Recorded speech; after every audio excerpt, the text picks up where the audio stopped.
Hello, everyone, and welcome to this very special event on the topic of emotions, brought to you courtesy of the team at Healthy Minds Innovations.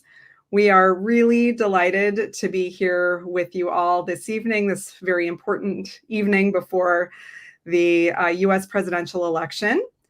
If you haven't had a chance to do so, I would love to invite you to introduce yourself in the chat and share where you live. My name is Stephanie Wagner. I'm the Director of Learning and Development for Healthy Minds Innovations, and I'm also one of the Healthy Minds program guides. And on behalf of Healthy Minds, we want to just thank you for taking this precious time to be together this evening to explore the topic of emotions. So I just want to recognize that we know that we have a global audience at Healthy Minds Innovations, and that this particular event is timed to be relevant to the US presidential election. But the good news is that the theme that we're centering around today is universal, and that is that of emotions. And so we're really looking forward to exploring the topic of emotions through the skills that are featured in the Healthy Minds program. I'd be curious to also hear from you in the chat if you are familiar with who we are at Healthy Minds. If you could just say yes or no, that will give me a good sense of our audience here. And let me just tell you, for those of you that are new, just very briefly who we are. So we are a nonprofit that's affiliated with a research institution at the University of Wisconsin-Madison called the Center for Healthy Minds. And what we do at Healthy Minds Innovations is we take the scientific insights coming out of the field of science and we translate them into tools to help folks just like you, as well as organizations, to be able to measure and cultivate greater well-being. We are founded by acclaimed neuroscientist, Dr. Richard Davidson, who founded both Healthy Minds Innovations as well as the Center for Healthy Minds. So I am joined today with the Healthy Minds program guides, the well-being experts that are featured in our program. And we're really looking forward to being with Court and Daniela, Jay, Renee, myself.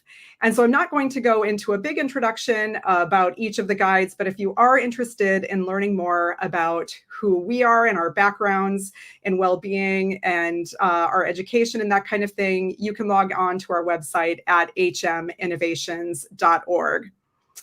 So the format for this evening is we're going to be together for the next hour.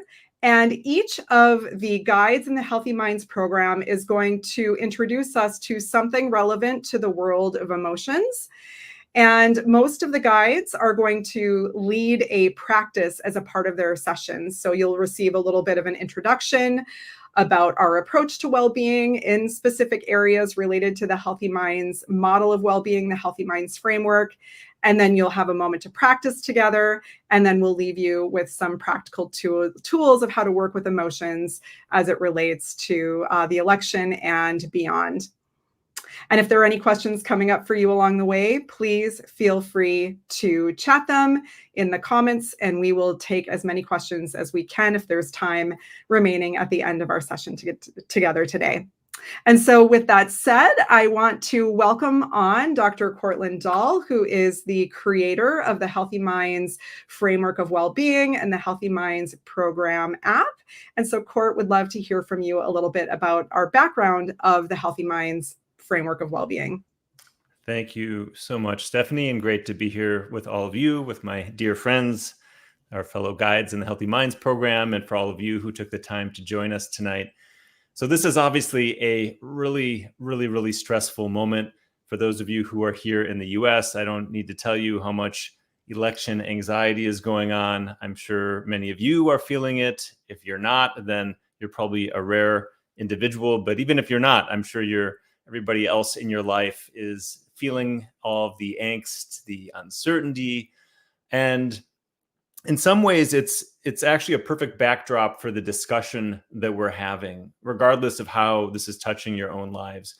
Because we have these periods in our lives when we sometimes really feel like we're at the top of our game, and other times where it feels like life is just knocking us totally off balance. And it doesn't always track whether things are going well or poorly. Sometimes we actually have a stressful thing that might be happening in our lives, but we really feel like we handle it well. And there's other times where there's a stressful event or some difficult situation, and we don't handle it so well. We get overwhelmed with depression, anxiety. We feel paralyzed. We feel stuck. We feel any number of different things.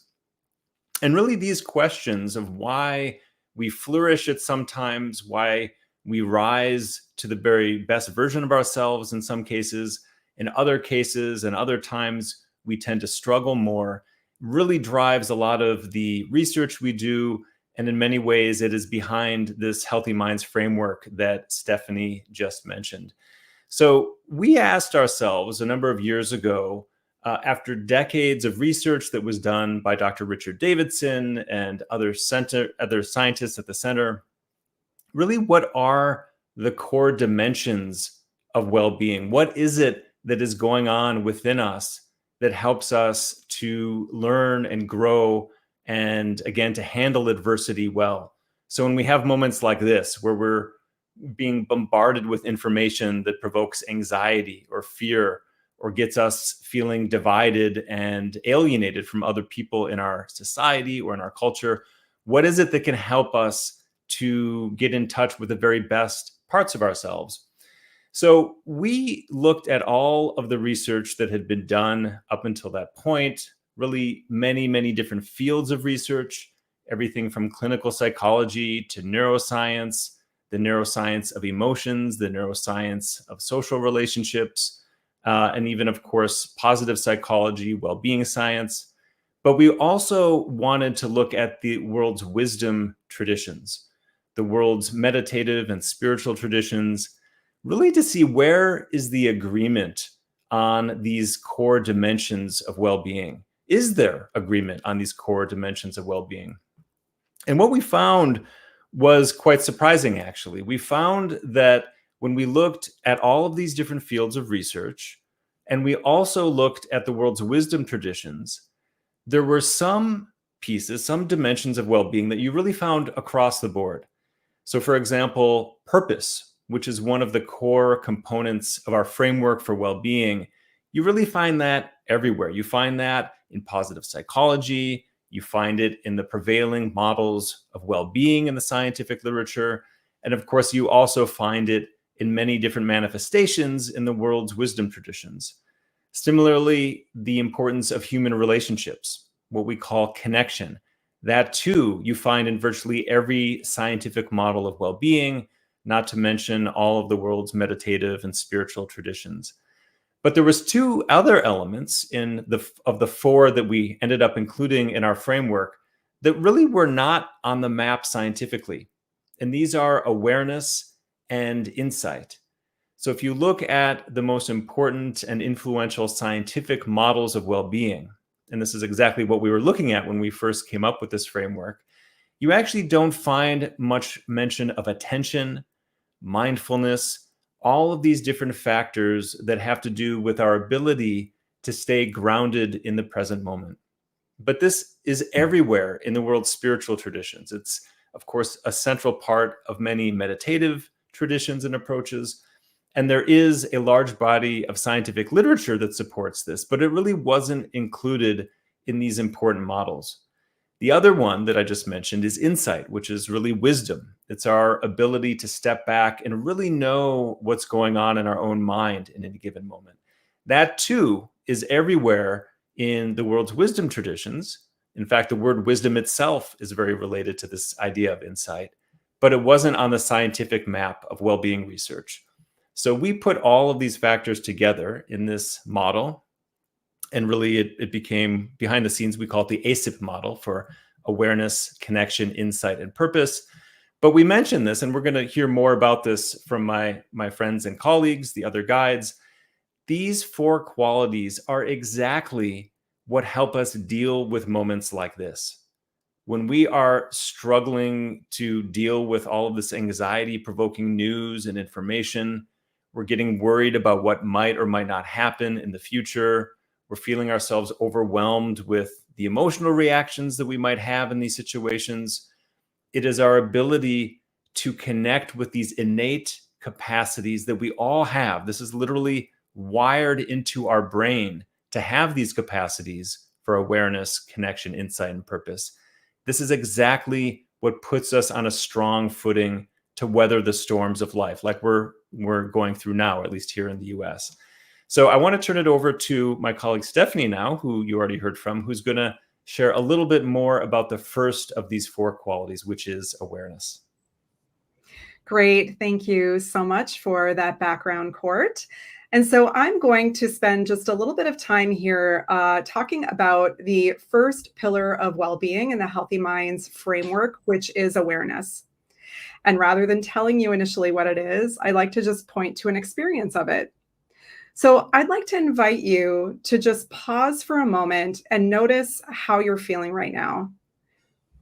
You might notice that you naturally label how you're feeling. I feel excited, or I feel anxious, whatever that may be. Or you might notice that you have a lot of thoughts going on in your mind, or even maybe some sensations happening in your body. So, for example, if you're feeling anxious, maybe you're feeling a little heightened energy in your chest. So, your capacity to know these experiences is because of awareness. This is the knowing quality of your mind that knows the information that you receive from your senses. And it also is the capacity to know our internal world, our internal states of our thoughts and our emotions. And so awareness is actually really beneficial because it helps us to be present with what we are doing and who we're with. So, we likely have all had the experience of when our minds are all over the place and we're really distracted, or when we're experiencing like a big, difficult emotion that has a hold on us. And then our minds just start churning and churning in that negative thought loop. It's like really hard to get out of that. And so, these experiences of when our minds feel chaotic and we're all over the place just simply don't feel good. On the flip side, when we're aware, when we're more present with what's happening, it simply feels better. It's almost like we're able to connect with a source of calm presence that's available to us in spite of what's happening in the world around us. So, well being is available to us in spite of whatever's happening in our external circumstances. We just need to learn how to connect with that.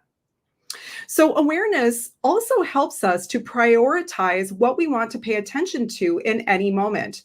So, for example, right now, you might feel that urge to constantly want to check your cell phone because you're wanting to maybe do something like stay updated on the polls. Or maybe tomorrow during election day, you might find that you're constantly, going in to look at the news to see if there are any results coming in. So, awareness simply allows us to notice these impulses and to intentionally choose what we want to pay attention to instead of being so propelled by habit. So, instead of just automatically going to your phone and picking it up, you actually can choose to do something differently if that's what you want to do. It's because you're in the driver's seat of your own mind. So, the last little point that I want to make here about the benefits of awareness is one of the skills in this pillar, which is self awareness. And so, self awareness is the capacity for us to be aware of our inner world of our thoughts and emotions.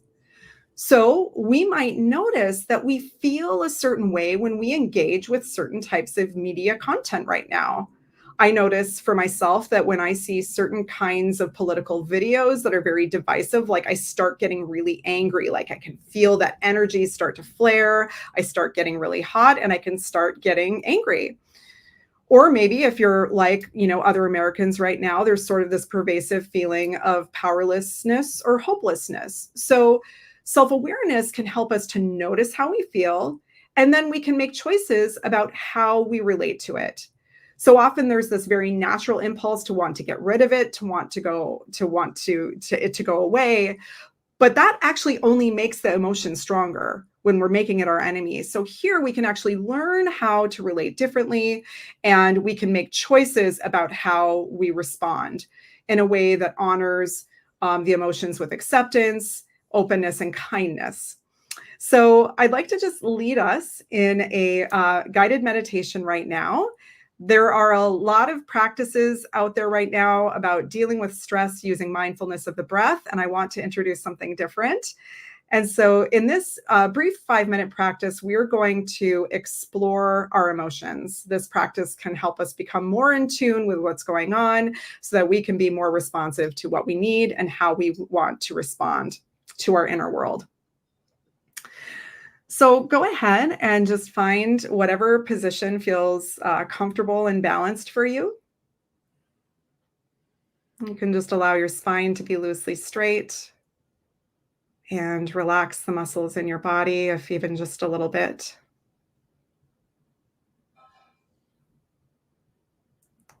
And bring awareness right now to something that helps you feel present.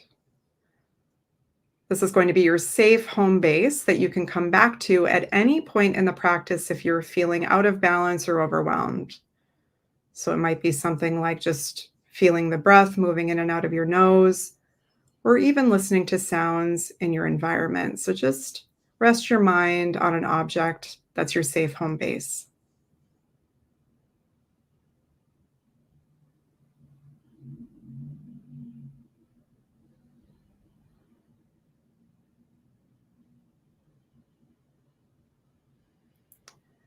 And so now let's go back to how you're feeling right now. And when you're ready, find a word that captures the current emotion. Maybe it's stressed or happy or something else, whatever it is. It's okay. Just see if you can label it.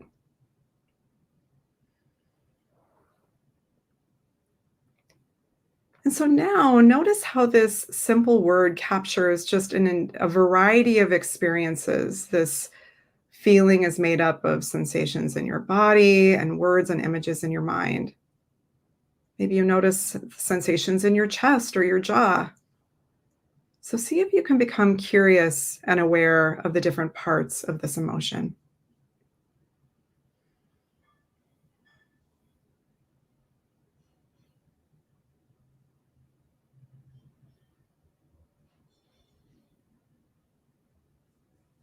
And so there's no need to block it or change it. Simply become familiar with the complexity of the emotion. There's a lot more here than just the label.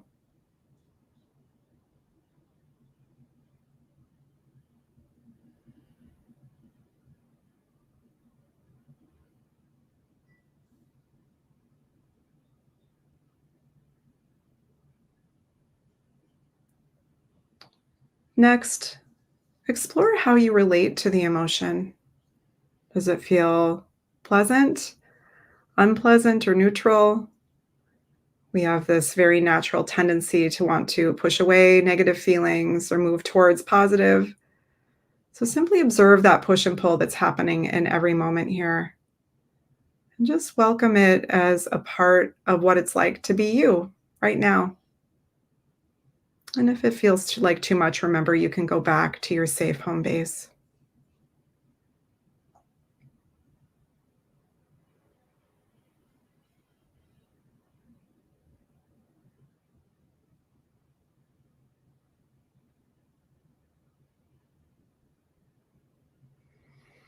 Okay, and so you can simply let go now and just rest here and just this feeling of being present and alert.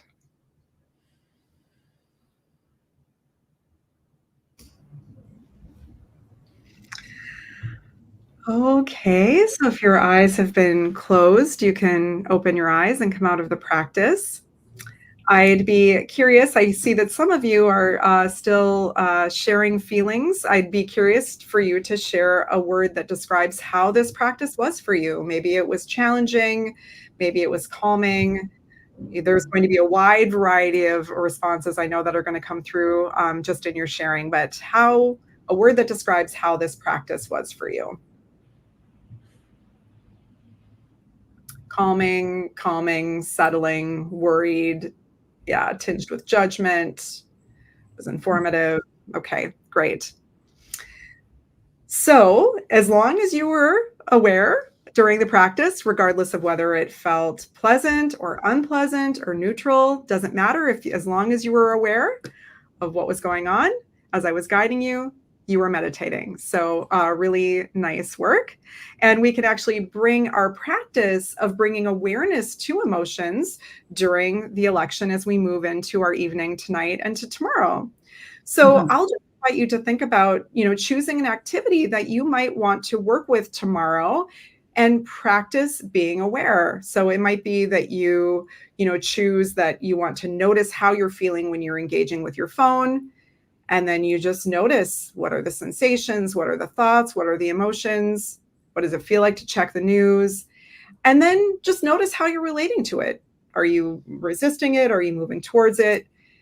And if you're feeling overwhelmed, make some choices about doing something that supports your well-being. This is the power of awareness, is that it helps us navigate the territory of emotions that during times like this can be really, really difficult. So the invitation is to bring this into your practice tomorrow. So with that said, I'm going to conclude my portion, and I'm going to invite on Daniela, who is going to introduce us to connection. Hi, Daniela. Hello, Stephanie and everyone. Thank you all for being here. Thank you for this space. So just to connect with your own body, if you need a little stretch, if you feel like stretching, or just moving a little bit, if you're a little tense in your chair, maybe you've been sitting for a long time. So just feel free to move a little bit. And so I want to talk about another way we can also help our well-being through these times, and that is connection. So as was mentioned before, we might be feeling this like polarization, or this anger or fear, anxiety. People were commenting nervousness, or even a sense of hopelessness and powerlessness, as some people have been commenting. And there might be this very strong sense of us versus them. So much of this comes for us because there's many reasons, but one of these reasons are that we tend or might be feeling very disconnected and unrelated to all those people who actually at this point might not think the same way we do. And maybe people whose political affiliation has made us place them into a box, like a very strong category of saying this person is different and this person is actually a threat or an enemy or someone difficult, or maybe something more like to the point of something like these people or that person don't understand what's happening, or they're being manipulated, and I understand and the people who are like me understand. And this is actually so common for us. And I think it's actually something nice, like Stephanie was mentioning, that you can just be aware that this is actually happening. And I think it's a lot of a natural human experience when we place ourselves in this in-group and out-group and boxes. But the point is that when we're doing this, we're basically focusing in how different we feel from those people. And that is actually a division that enhances, for our own experience, our own fear, our uncertainty, our lack of agency. And it also makes it harder for us to even listen to others' point of view or consider their way of looking or feeling or their own needs.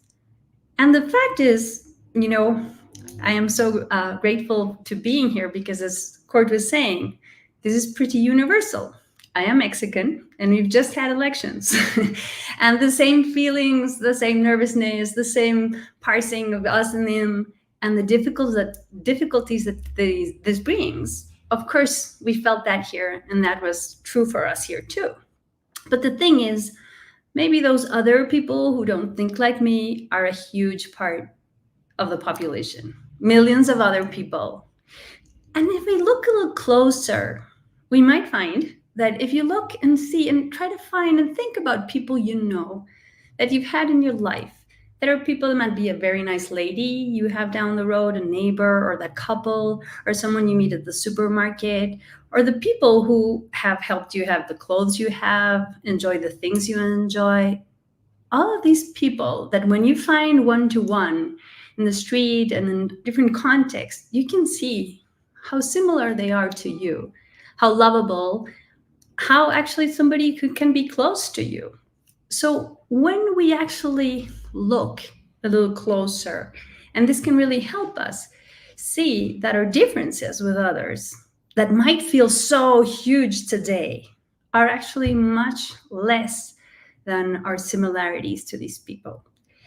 So what can help us with connection is to connect to something that's actually pretty true in the sense of us being all human, to this human experience. And if we can see that the differences are much more superficial than the similarities, this is actually balancing the perception, balancing our perception, and allowing us to debilitate or throw down those barriers that we have construed that separate us to others. And when we're disconnected, as Kurt was mentioning, connection is crucial to our well-being and we know this. And when we try to see our similarities, then we find there's more points of encounter, that we can listen to others. And we recover our agency, because then we know that even though the climate might feel a little rarefied, we can try to find a way to build a country and a place for everyone. Because you all live in the same territory, you all are the same nation. So I'm suggesting, as I think has been helpful for me here and for other people here, that it's desirable to actually establish those bridges. And when we do this, it's a win-win situation. Because when you make this effort to see the bigger, broader perspective, because it is true you're different, but it is also true you're similar. So if you broaden your perspective, there's a win-win. We know the science can tell us that this reduces our own sense of depression, of anxiety, that makes us behave more pro-socially. And it actually is something I think the world needs entirely now. And America needs this. We need to find these bridges where I'm suggesting that it would be desirable and useful to reconnect and find these bridges that bring well-being to all. So if you're with me, if this makes any sense, can I see in the chat maybe your comments and saying, yes, it makes sense. No, it does not. Or somehow, or somewhat. So I want to make a little practice with you. That's a very simple practice, but I think it can be, or it has been very powerful to me. And this practice, I invite you to think about one of these people who you might feel, they might be neutral to you. They might be out there and you don't really know them, but you kind of feel fond of them. Someone who's easy for you to think of in a nice, fond way. And just for a moment, if you can again let your body be loosely straight. If you want to close your eyes, you can do it.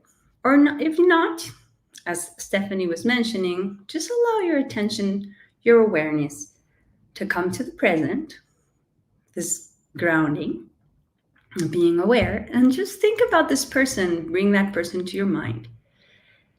And looking at this person, try to really think this person just like me, has a body, has a mind. And for every sentence I say, try to see if this sentence actually applies to this person that you're thinking of. This person has sensations, feelings, emotions, thoughts. This person has felt sadness, frustration, deception, anger, confusion. This person, just like me, wants to have well-being, wants to be free of pain. This person wants to be, just like me, loved and respected.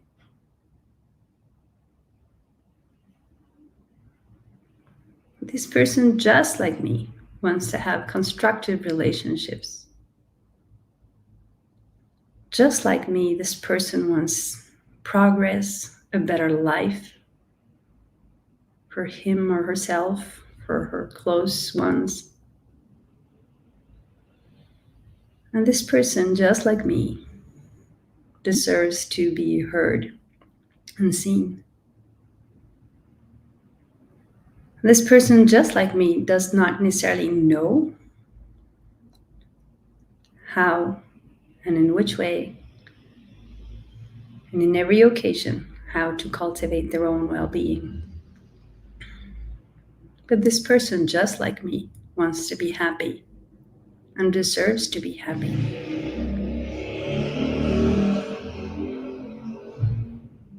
So for a moment, you can let go of your effort, let go of the imagination of this person. If your eyes are closed, you can open them up.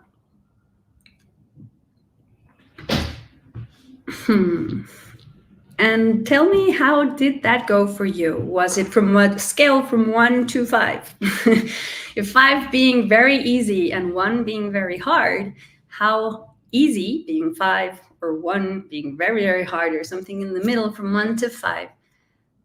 How hard was it, or how easy was it for you to find a connection or find that some of these sentences actually applied to this person? Okay, so 5, 4, 4, 3. Yeah, not easy. 1. I totally hear you. So this is an exercise that can be challenging to us. And one way in which we train is that my invitation for you is start with what is easy. Start with a person that's easy for you, someone you love, someone in your in-group, someone you share.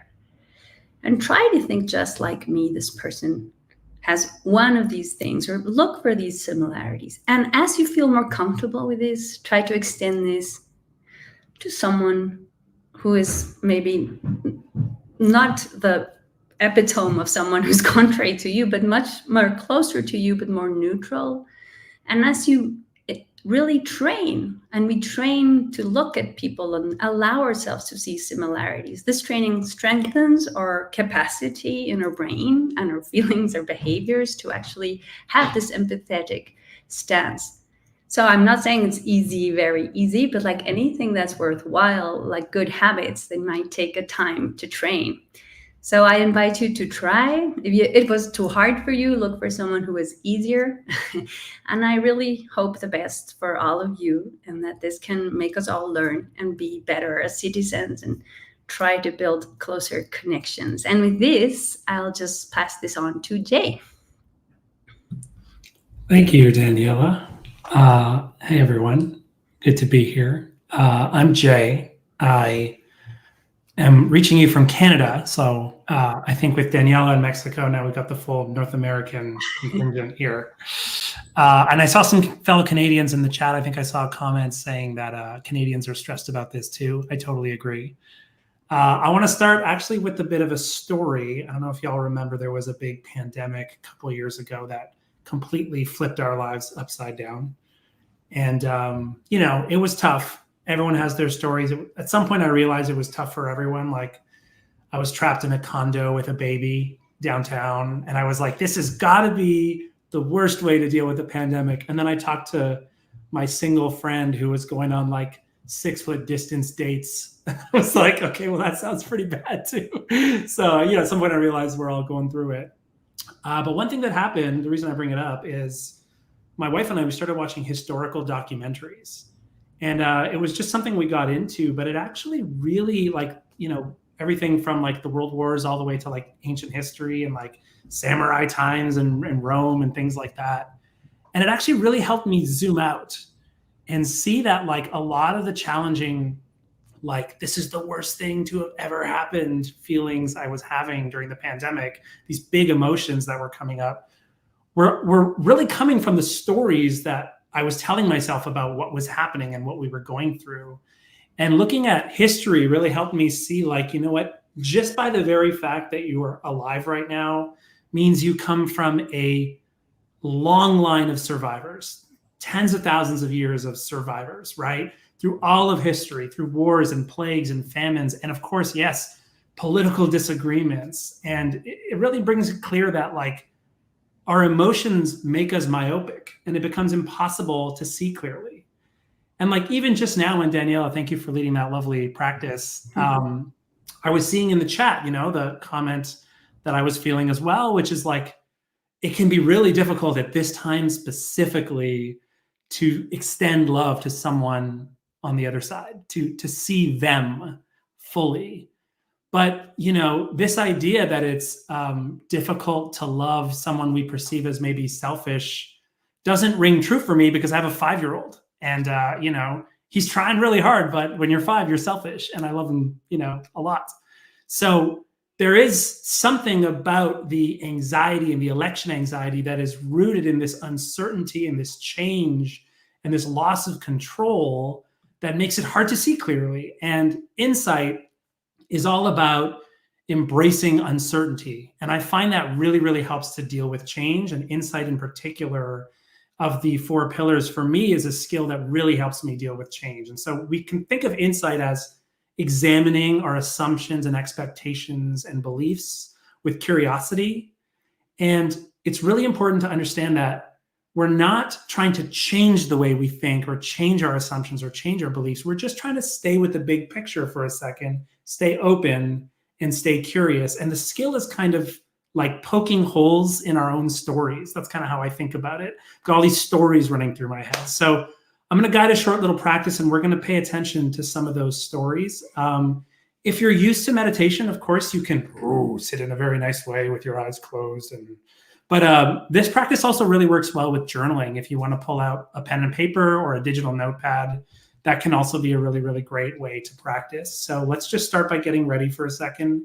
No rush. You can find your posture, take a deep breath, or you can go grab that notepad. I'll give you a moment to just relax into the moment.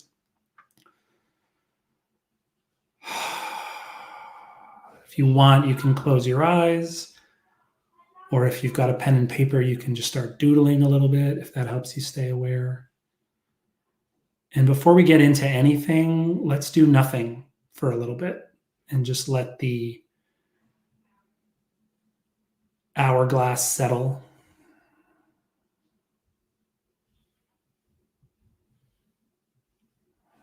There's so much doing in our lives. Sometimes it can be very nice to just let that momentum dissipate. Feels uncomfortable for a moment, but then we sort of settle into a slower pace.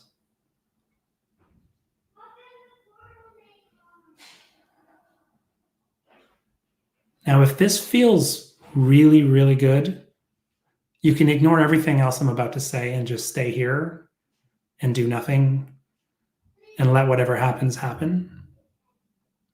If you're interested in a little bit of guidance, what I'll ask you to do is bring a bit of curiosity to that little inner voice in your head that likes to chat.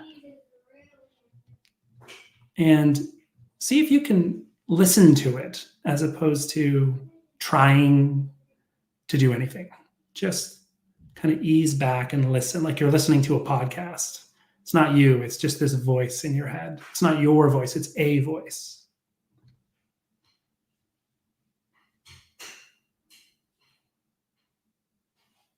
You might notice the sound of the voice that seems to be within you.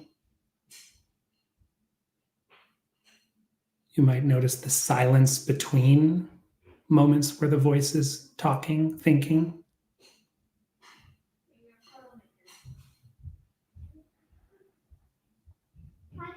You might notice the timbre of the voice. Is it speaking loudly, quietly, quickly, slowly?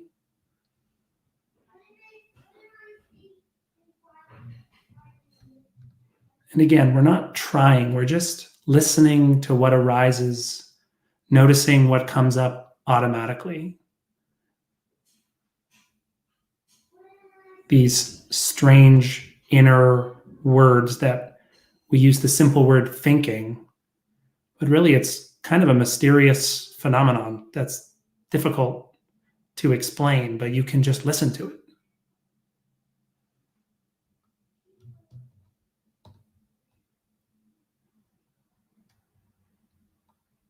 And it's okay if one of these thoughts takes you away, as they often do. No self-criticism or judgment required. Just come back and see if you can listen to the next one.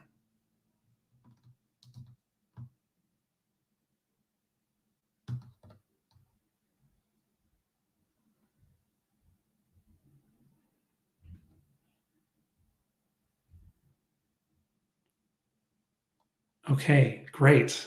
So let's transition out of that. Take a moment to let go, unwind, no rush. I'll give you a minute, have a stretch, have a sip, whatever you need.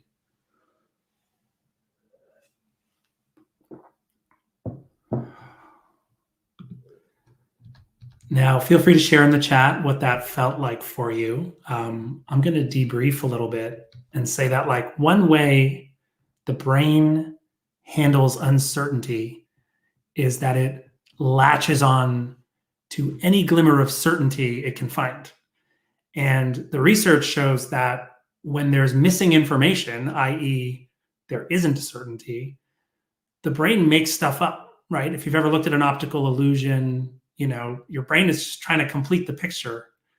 And it does the same thing with larger situations like elections and stressful transitions and personal arguments and all the fun stuff that is part of being a human being.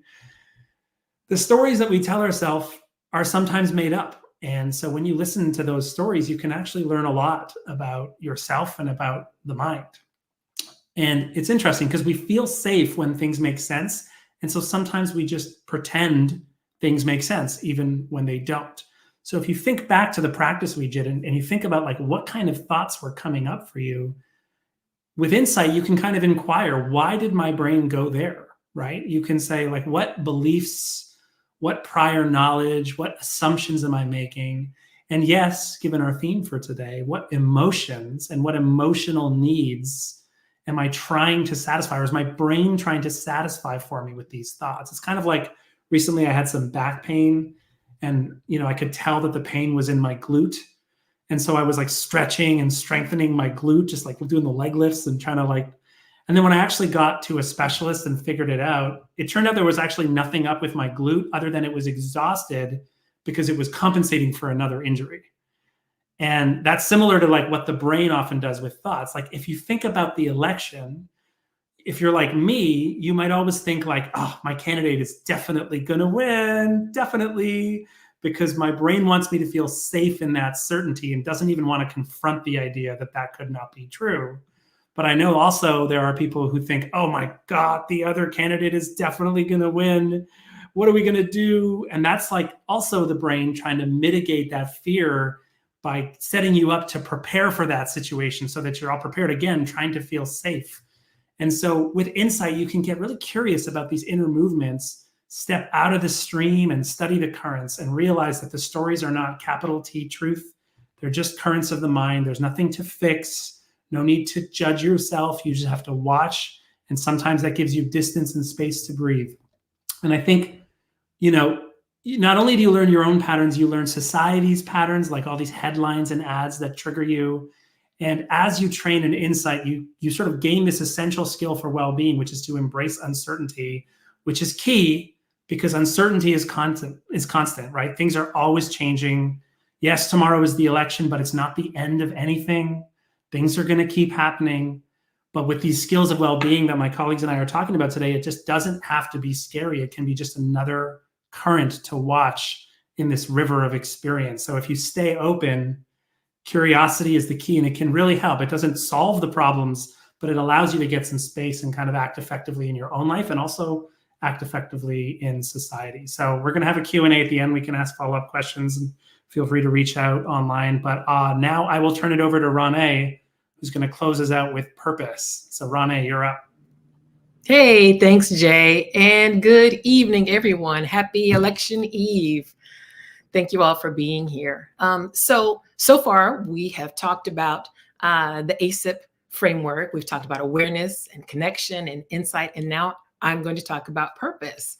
And when we think about purpose, well, when I think about purpose, I think about it as being the thread that runs through each of the different pillars, right? If we think about well-being as a quilt, purpose is the thread that holds the pieces all together.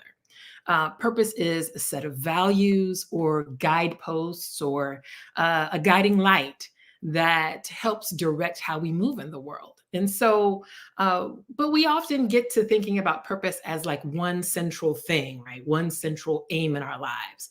But people were really multifaceted. So purpose shows up differently in different seasons of life, in different areas of life, for different lengths of time. So we're not necessarily talking about some, huge, like world-changing kind of goal, like, curing cancer or ending hunger. Purpose really shows up in the little things that we do on a day-to-day basis, right? It shows up really in ordinary ways, like wanting the people around us to be cared for, or wanting people to be healthy, or just wanting to have peace in the world, right? There's a whole lot of research that shows that having a clear sense of purpose is critical for both our physical health and our emotional well-being. So it's really important to have something to work towards or to look forward to. I often say that, my purpose is what gets me out of the bed in the morning. So, but I'll give you an example. You've probably heard about this statistic that something like 23 million American households adopted a pet during the height of the pandemic. Well, why? Why did we do that? Because people were at home and people had a lot of time on their hands, and some people were lonely, and other people wanted to just shake things up in their households. But pets give us a sense of purpose, right? You got to feed them. You've got to walk them at a certain time. You got to play with them. You got to give them some attention. And so then, if we go further and ask more questions, if we get curious about that, well, why? Well, we want our pets to be healthy. We do those things to make sure they're healthy and cared for. Well, why do we do that? Well, because we care about our pets and we want to reciprocate the love and companionship that they give us. So when we get curious and start asking why about the things that we do, there emerges a greater set of values that we can see. And that's purpose, right? Those are the things that get us out of the bed in the morning and has us put on our fuzzy slippers and our house coat and go outside for that first chilly walk in the morning. So that's what purpose looks like. Purpose informs how we connect with one another, with our family, with our friends, and like I said, with our pets, and with the environment. And these are our deeply held values, and they impact how we show up for others and with others.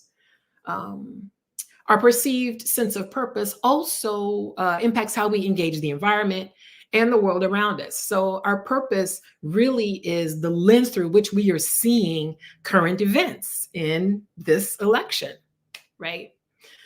So staying grounded in our purpose can give us insight into why we feel the way that we do.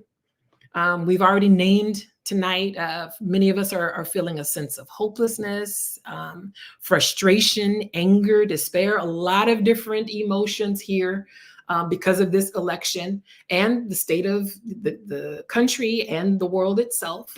There's a lot going on. But in the context of this election, I would offer that the act of voting itself and the platforms that we choose to vote for are actually a reflection of our purpose and our deeply held motivations and our values.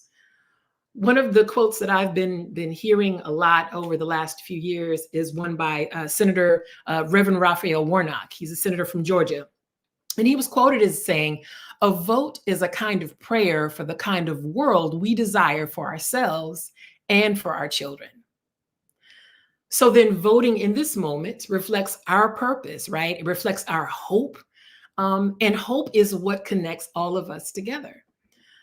And personally, as a woman and as an African-American woman, when I reflect on voting, right, whether it be at the local, the state, or the national level, every election season, I'm deeply grateful for the specific sacrifices that have been made to afford me the right to vote. So I appreciate that opportunity to clarify further and embody the values that I hold close, by voting for people who I feel, reflect my values, who will represent and amplify my voice in the public square, and to lift up issues that I think are important. And so it's such a privilege that we all have. And so I just want to underscore that even as fraught as this election season may be for all of us, we are also privileged to be able to participate in this great American experiment. So I would offer that if we take just a few moments to meditate, let us do so and think about the folks in our lives who have inspired us, or people around us who have really great values that inspire us and encourage us, and see if we can make something of that. So if you're ready and willing, just give yourself a moment to get settled right where you are. And settle in, and you can close your eyes or focus on a particular spot nearby.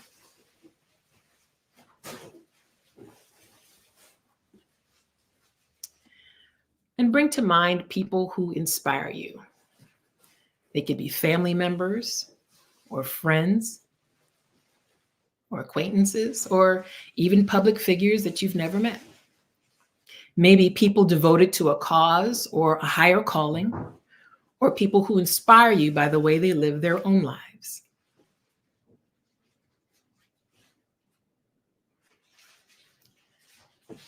Now, of those people who came to mind, choose one who's been particularly inspirational. And once you've got someone, reflect on why they inspire you.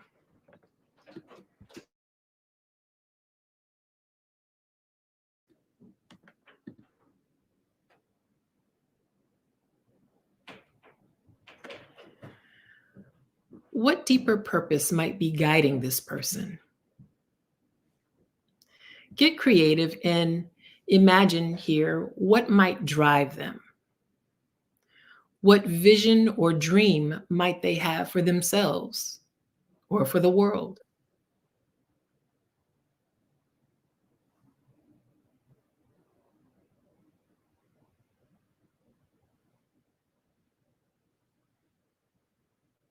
We tend to only think of people's highlights, but of course, things probably aren't always easy for the person you have in mind, too. So when things get rough for them, what deeper purpose might motivate them to keep going or to keep doing what they do?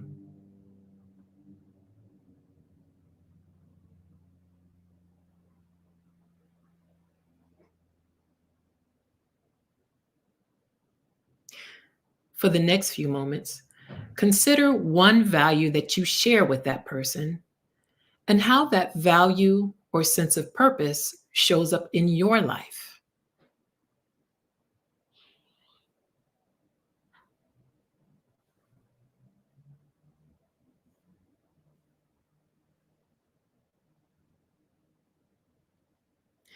The fact that we share these values and purpose with others reminds us that we are not alone. Take a moment to just reconnect with your breath as we slowly transition out of the practice. Whenever you're ready, you can open your eyes if they were closed.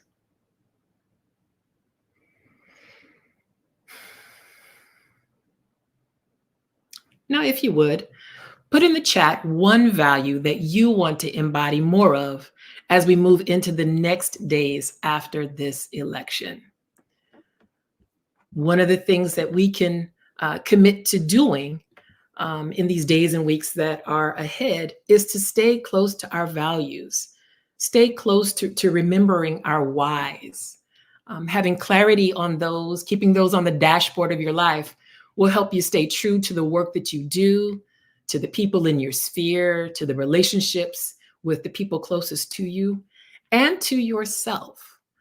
And those values and your purpose will help you manage the feelings that will inevitably show up as we navigate what's ahead.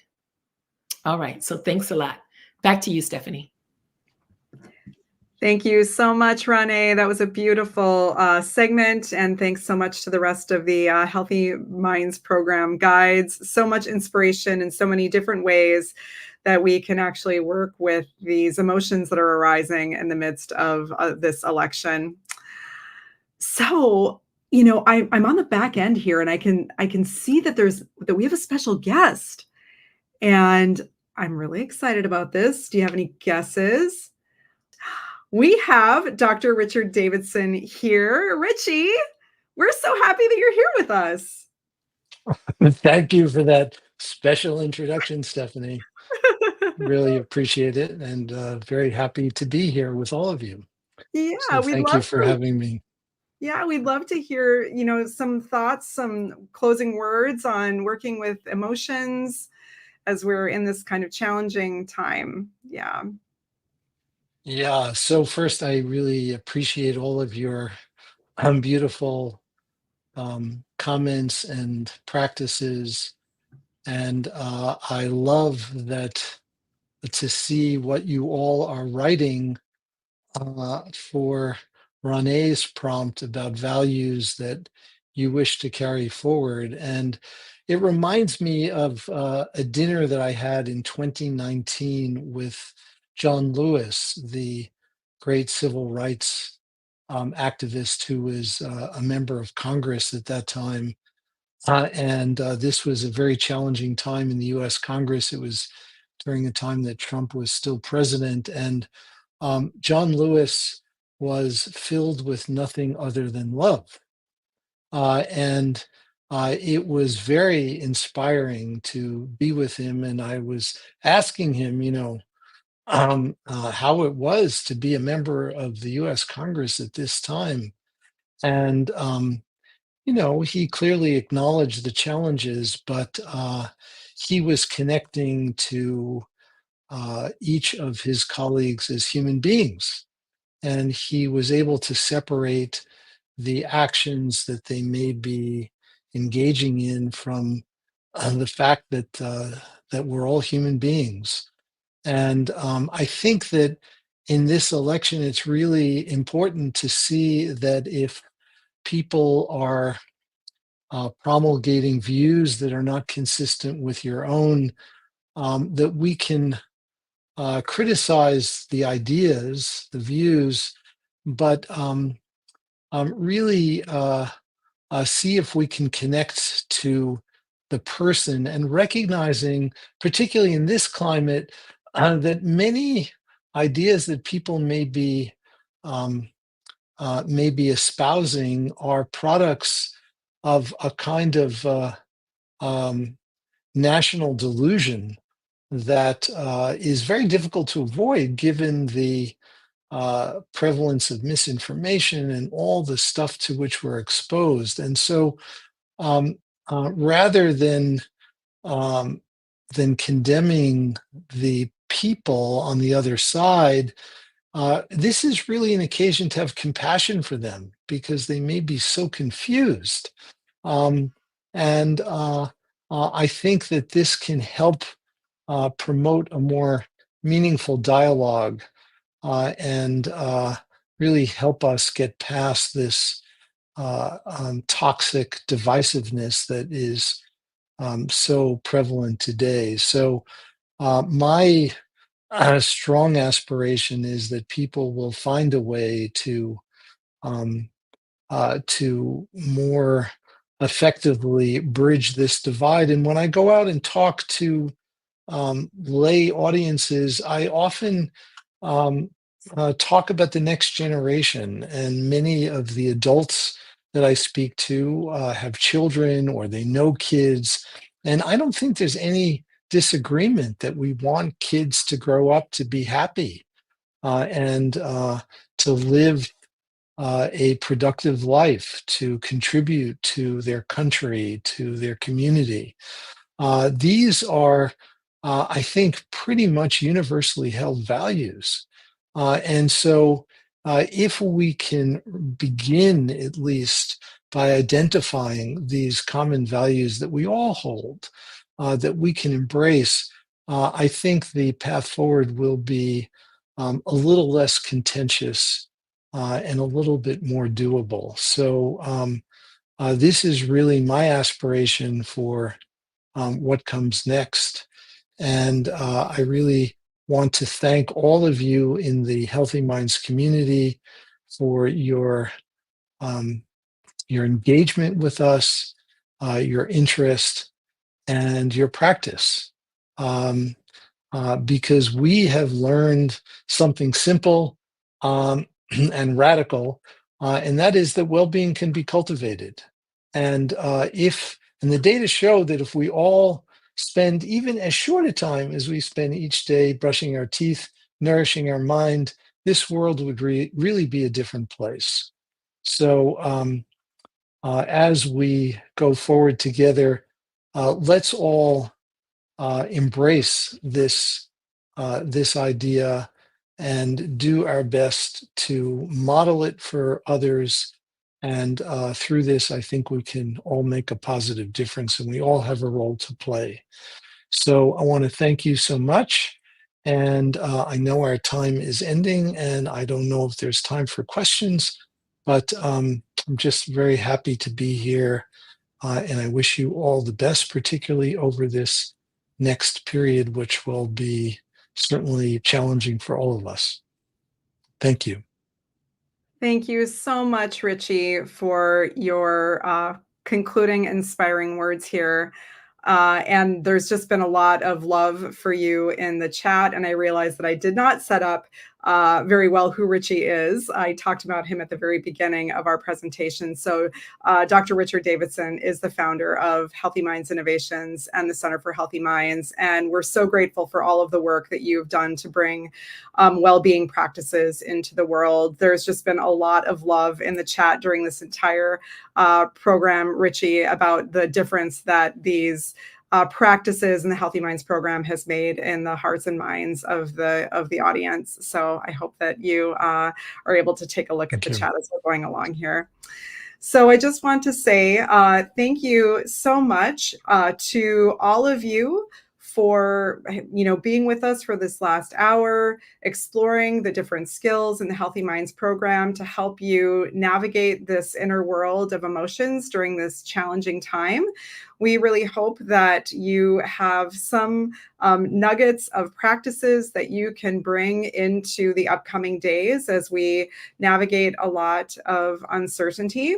And we are a nonprofit. If you're interested in learning more about us, please feel free to check out our website, hminnovations.org. There's information about how to get involved there. And because we're a nonprofit, we are funded by donations. So if you feel inspired by our work and you want to help us bring well-being out to as many people as possible, please consider donating to us at Healthy Minds Innovations. This is a time where the world really needs well-being. We have the ability through training our minds to create a kinder, wiser, more compassionate world. So thank you so much for being a part of the Healthy Minds family, for your practice, and may our event and our collective meditation practice and working with our own minds have a positive ripple effect into the world around us. Thank you so much for joining, everyone.